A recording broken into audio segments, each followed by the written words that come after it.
eu sou o Thiago Brito e hoje nós vamos falar de microserviços, a parte de servidor de APIs que é utilizado pelo TechPad para fazer algumas ações, como por exemplo, autenticação de usuários, real-time service, geolocalização, push, notificações push, entre outras cositas, como por exemplo Pay API ou parte de pagamentos. Vamos lá. Vamos para a parte prática do negócio. Geolocation API, basicamente nós temos aqui estruturação de DDD. O que interessa para a gente é sempre essa parte de services dentro dos services. Basicamente aqui eu pego a direção do Google, passo alguns parâmetros de configuração e aí ele me traz a geolocalização de rota, seja da posição atual do usuário ou cálculo de rotas em cima do latitude e longitude, origem e destino. Uma delas faz o cálculo de distância, ou no cálculo de distância, e uma faz a parte de cálculo de direcionamento. A API do Google entrega tudo isso para a gente, uma parte que é de forma bem simples, você passa os parâmetros, ou geolocalização, né, latitude, longitude ou endereço, e ele retorna já um mapeamento. Esse mapeamento de rotas é conseguido serializar isso, e isso chegar do lado do Flutter, lá do lado da aplicação, e aí desenhar no mapa as rotas que é passada por essa API. Isso é bem interessante, bem legal. Configurações dessa parte de API, basicamente eu tenho apenas o Google API Key. Tranquilo. Notificações, eu tenho duas ações que acontecem dentro de notificações, é a parte de envio de e-mails e a parte de notificações push, propriamente dita, que manda notificações do servidor direto para os aplicativos através de push notifications. E-mail service, parte de envio de e-mails, normal.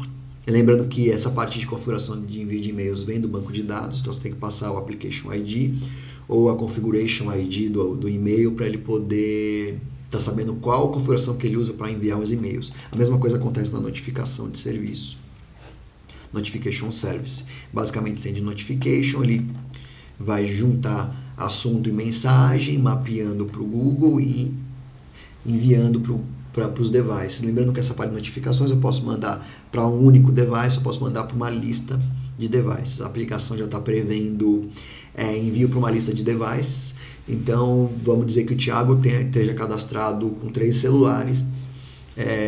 Essa API está pronta para disparar a mensagem para os 3 celulares do Thiago, desde que eles estejam cadastrados e tenham sido atualizados via comandos de atualização de notificação ou de atualização da parte do device e de tokens, que se eu não me engano acontece tudo isso na parte de Users API. Aqui basicamente ele é um serviço que não conhece muita coisa, ele simplesmente pega a informação dos IDs, o assunto e a mensagem, dispara para o Google. Parte de Pay API, onde eu tenho a parte de serviços de comunicação com a Cielo. Basicamente eu tenho a Create, que é a criação do serviço com a Cielo, que é aquela questão das 3 pernas. Então eu disparo um Create, onde ele captura o limite do cartão, eu tenho como dar um Cancel, onde eu cancelo a transação, ou então eu dou um Capture, onde eu efetivo a transação do cliente. Basicamente são 3 métodos, 3 ações. Essa API também ela não armazena nada. No caso da API de notificações, ela ainda armazena a questão de algumas notificações push, mas essa aqui não, ela simplesmente faz a transação e retorna a resposta para quem está consumindo ela. O notificações eu não lembro se eu tirei a opção de salvar as notificações no banco. Pode ser que eu tenha tirado, pode ser que eu tenha mantido, não lembro. Real-time application é o que cuida, o serviço que cuida da parte de real-time. O que interessa muito para a gente aqui é a questão do hub de comunicação, a parte principal da nossa API, onde eu tenho os métodos. Toda vez que um aplicativo é aberto pelo usuário, e aí o tempo real começa a ser monitorado, ele dispara um send identify user, ou seja, ele salva numa lista em memória, não salva em banco de dados, ele salva em memória aquele mapeamento daquele usuário, daquele user ID com um canal de comunicação, e aí ele garante que consegue direcionar a mensagem para o usuário certo. Aqui é envio de status, que se vocês viram os outros vídeos e lembram, no Flutter tem lá um get status, alguma coisa de status, que é justamente o espelho desse método de send status do lado do cliente. Então eu tenho sempre um método send status no server e um send status no cliente, né? O hub do real-time do SignalR funciona dessa forma. Tem um método no cliente, um método no server, e aí ele gerencia se comunicando. Por exemplo, esse send status tem alguns métodos aqui para saber qual é o cliente que ele tem que mandar a mensagem, né? A origem e o destino. E aqui ele dispara propriamente dito, o on status. Então tem o send status que vai cuidar do envio, e aí o aplicativo lá está escutando o on status. Então estou disparando, dispara um evento no on status para esse cliente específico com essas informações. From user ID, name, eu consigo passar diversos parâmetros que estão sendo escutados lá no Flutter e estão sendo analisados e para tomar a atitude correta. Implementei também no real-time o send message, que seria para um chat, estrutura de comunicações com chat, só que eu implementei, mas não chegamos a utilizar ainda, mas está feito, dá para utilizar. E o send location, que é quando muda a posição do mapa. Eu quis criar um método separado para a parte de localização, porque é uma estrutura mais simples e é só latitude e longitude e identificação dos usuários. Então são métodos separados. O de status vai mais coisa do que o location, por isso que eu separei. Basicamente é isso que acontece. Olhando a parte de configurações, eu não mostrei as configurações do notification. Deixa eu ver se tem alguma coisa que é bom eu frisar na parte de settings. Eu acredito que não. Conexão com banco de dados. Normal. Da parte de PAPI. Deixa eu confirmar aqui. Tem alguma coisinha também. O sandbox, endereço de sandbox da Cielo. Só que é bom a parte de configuração também. Se vai usar sandbox ou não. Na parte de real-time também tem alguma configuraçãozinha, se eu não me engano. Ou não tem. Deixa eu ver aqui. Sim, tem. É importante. Existe um serviço dentro do real-time que é para um controlador que recebe mensagens.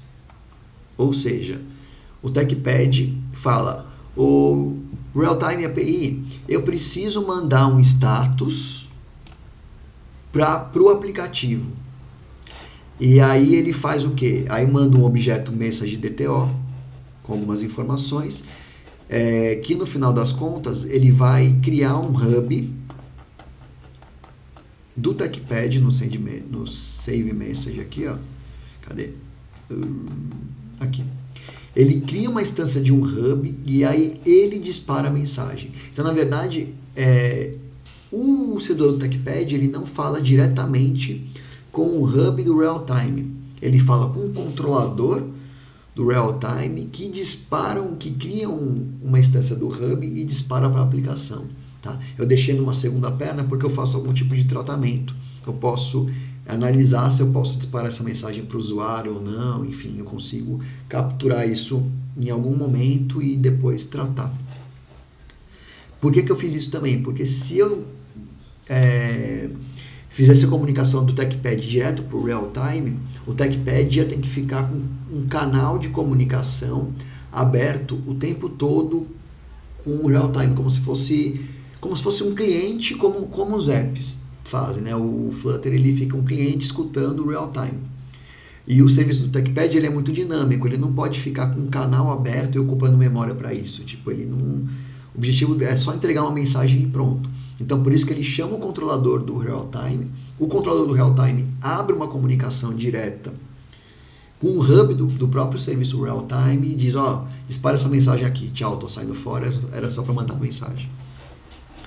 Precisa ser feito isso com essa perna para ter economia de recurso no servidor do TechPad, pensando que como é um microserviço, poderia estar uma coisa rodando em um server, outra coisa em outro, então não faz muito sentido o TechPad ficar escutando o tempo todo o real-time, sendo que ele só manda mensagem de vez em quando.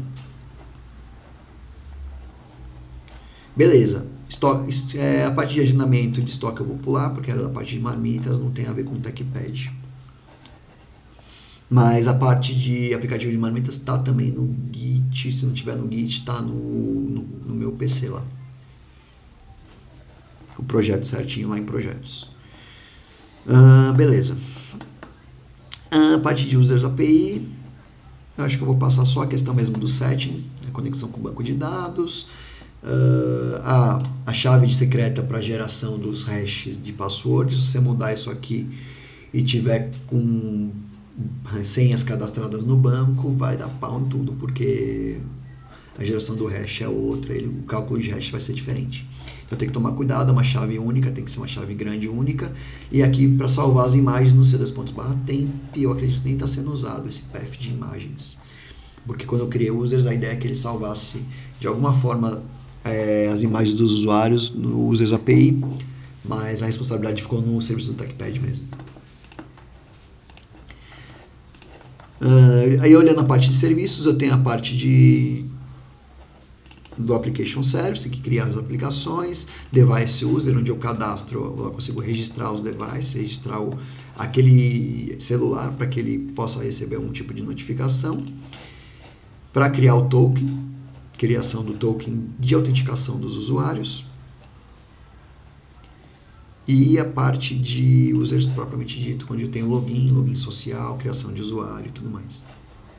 O que eu queria mostrar para vocês a questão do microserviços é isso daí.